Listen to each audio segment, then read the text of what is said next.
Hello everyone, অনেক দিন হয়ে গেল কোনো রকম ডেলি ভ্লগ আপলোড করা হচ্ছে না। আসলে বাড়ির কিছু টুকটাক কাজ হচ্ছে, তোমরা সেগুলো পরের ভ্লগে আস্তে আস্তে জানতেই পারবে। আর আজকে আমাদের বাড়িতে লাঞ্চের মেনু ছিল বিরিয়ানি। আমার মা সেকেন্ড টাইম বিরিয়ানি করলো।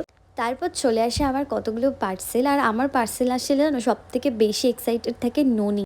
আমি ভাবি যে তোমাদের সাথে আনবক্সিং ভিডিওগুলো শেয়ার করব, কিন্তু তার আগে তো ননেরই আনবক্সিং করা হয়ে যায়। স্নান টান করে নিলাম লাঞ্চ, আর লাঞ্চে তো তোমাদের বললাম বিরিয়ানি হয়েছে আজকে। আর খেয়ে দিয়ে উঠে আমি লাগাচ্ছিলাম এই ওয়ালপেপারগুলো, কিন্তু এই ওয়ালপেপার লাগাতে গিয়ে না আমার সাথে একটা বিশাল বড় কাণ্ড ঘটে। এই ওয়ালপেপারগুলো আমি একটা হোয়াইট অর্ডার করেছিলাম আর একটা ব্ল্যাক। হোয়াইটটাই লাগানোর প্ল্যান করেছিলাম, কিন্তু তারপর সাডেন আমার মাইন্ড চেঞ্জ হয়ে যায়, তাই ব্ল্যাকটা লাগাতে যাই। আর ব্ল্যাকটা একদমই ভালো লাগছিল না লাগিয়ে।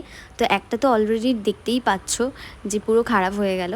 আর আমি তো একদমই পেশেন্স নিয়ে কাজ করতে পারি না, তার মধ্যে আঠাগুলো এতটাই ডেঞ্জারাস ছিল আর উঠছিলই না হাত থেকে। আর এটা তোলার পর ওয়ালটার কি অবস্থা হয়েছিল পরের ব্লগে তোমাদের সাথে শেয়ার করব।